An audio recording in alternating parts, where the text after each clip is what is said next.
Paulo Freire dá nome ao prédio principal da Faculdade de Educação da Unicamp. A gente vai conversar agora com Débora Maza, ela que foi aluna de Paulo Freire e é diretora da Faculdade de Educação da Unicamp, Universidade Estadual de Campinas.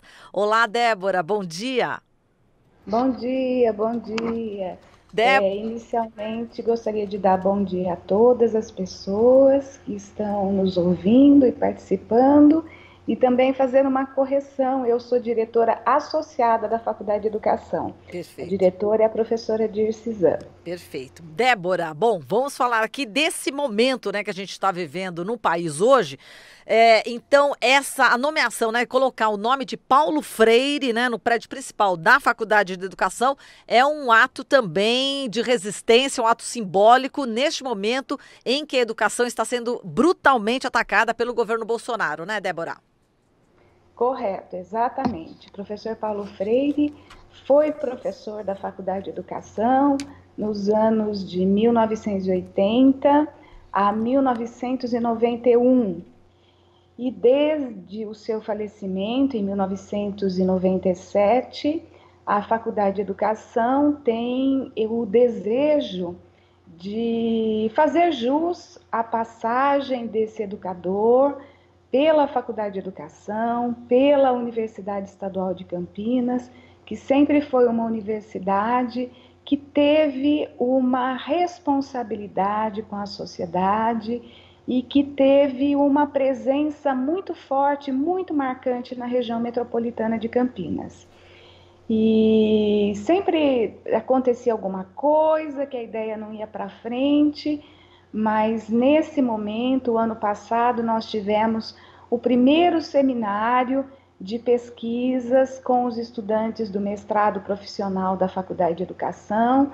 O mestrado profissional é um dos cursos de pós-graduação que a Faculdade de Educação acolhe nos quadros do programa de pós-graduação em educação, que é um dos maiores programas de pós-graduação em educação, tanto do Brasil quanto da América Latina.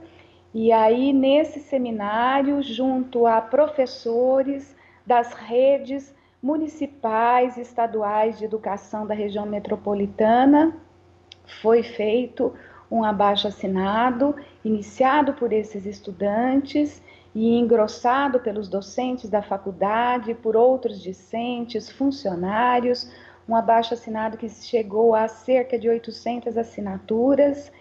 E aí, então, passou-se na congregação da faculdade e, por unanimidade, reconheceu-se que o prédio principal da Faculdade de Educação deveria adquirir o nome de Professor Paulo Freire. O prédio hoje se chama, portanto, Professor Paulo Freire.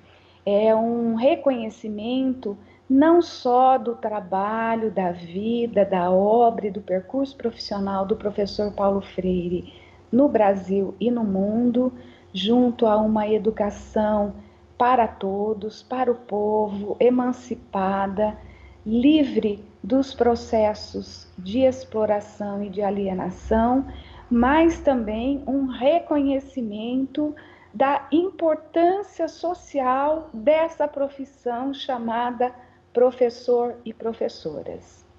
E dessa profissão, né, professor justamente é uma das categorias, né, que são praticamente alvo de críticas, né, por parte do presidente Bolsonaro, né, professores, jornalistas, artistas, né, talvez seria porque são profissões que levam, né, a reflexão do que está acontecendo hoje, professora? Uhum. Sim, sem dúvida. Acho que nós vivemos, não é de agora, né? Eu acho que nós temos um marco importante que não podemos nos esquecer, que é a Emenda Constitucional 95/2016, que é uma emenda que congelou por 20 anos o teto dos recursos destinados às políticas sociais. Então é importante a gente dizer que a emenda constitucional, ela não fere somente a educação, ela fere o artigo 6 da Constituição de 1988, ou seja, todas as políticas sociais, educação, saúde, transporte, moradia, lazer, previdência, seguridade. Então, é desde 2006 que nós temos um cenário jurídico montado que dá condições para que os cortes ocorram junto às políticas sociais. É importante a gente entender isso, porque, na verdade, os cortes não dizem respeito a todas as esferas do Estado e dos financiamentos públicos do Estado.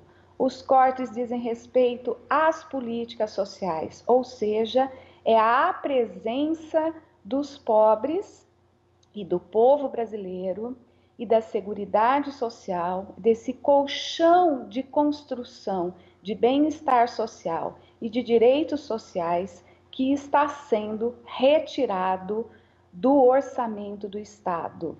É importante que a população entenda isso.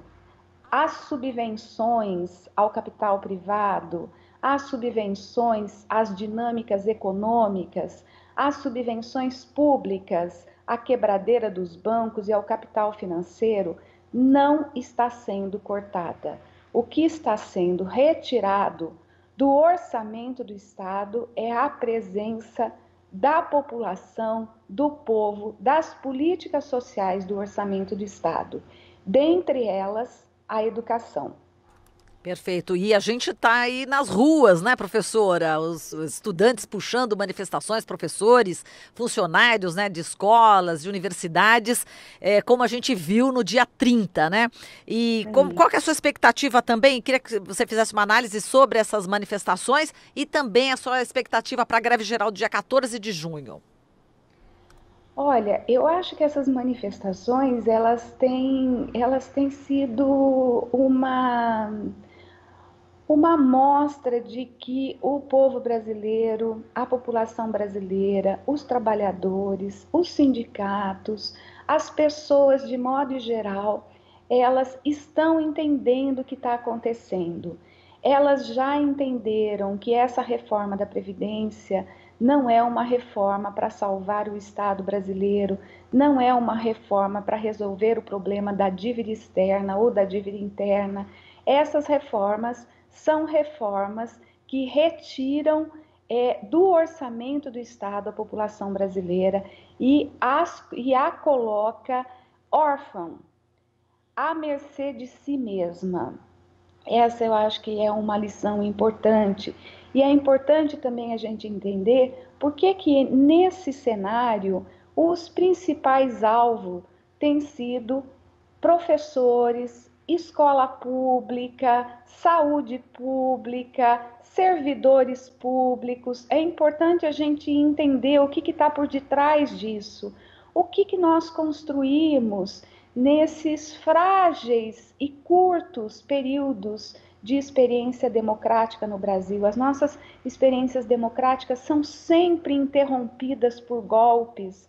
Foi assim na década de 40, foi assim na década de 30, foi assim na década de 60 e está sendo assim também agora no século 21. O que nós conseguimos construir? Nós conseguimos construir alguns marcos regulatórios dentro dos frágeis limites e possibilidades de um Estado democrático de direito. A nossa Constituição de 88, ela não é uma Constituição perfeita, mas ela é uma Constituição que reconhece como direito um colchão de seguridade mínima para o povo brasileiro. Esse colchão de seguridade mínima coloca o Brasil com as democracias, com as sociedades democráticas que alçam, que tentam, que se esforçam por construir padrões mínimos de dignidade para todos, ou seja, políticas públicas de corte universalistas.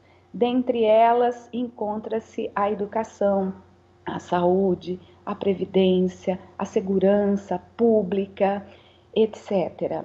Algumas condições de trabalho. É importante dizer, por exemplo, que a reforma trabalhista já foi implementada, né? Então, assim, a situação de precariedade, a descobertura do trabalhador, as relações flexíveis, aonde o trabalhador está à mercê de si mesmo e das condições de seguridade que ele construir para si próprio. Essa situação já está em curso com a reforma trabalhista. O que nós estamos tentando segurar nesse momento? É a reforma da Previdência e a compreensão de que educação é política pública de corte universalista. Educação é direito de todos, é dever do Estado e que deve ser realizada em regime de colaboração com a família e com a sociedade. É nesse quadro que nós estamos insistindo. Educação é direito de todos. Por que Paulo Freire tem sido tão atacado pelas mídias? O que tem na teoria de Paulo Freire? Tem uma visão de educação realizada através do diálogo com a população, do diálogo com a sociedade, do diálogo com os estudantes, com as famílias, com as comunidades. É os círculos de cultura inaugurando uma educação que parte das condições concretas de existência, mas que dá condições do desenvolvimento de uma consciência crítica que produz sujeitos emancipados, sujeitos históricos, não imersos e alienados nas suas realidades, mas imersos e inseridos nos processos de construção histórica e de transformação de realidades sociais.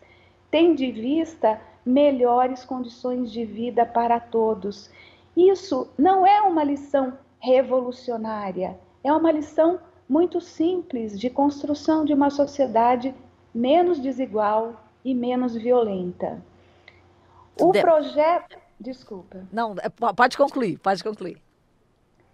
O projeto em curso, esse projeto neoliberal, com a aparência de um projeto neoconservador em curso, é um projeto que claramente vê no Estado um campo de disputa das elites industriais, comerciais, agrárias e financeiras. Só existe espaço para esse grupo disputando o orçamento do Estado. Então, assim, o que está em curso é isso, é a retirada dos direitos sociais do orçamento do Estado. Perfeito. E a colocação da população e da sociedade brasileira à mercê de si mesma. Muito bem, Débora, a gente agradece aqui a sua participação. Um grande abraço para você.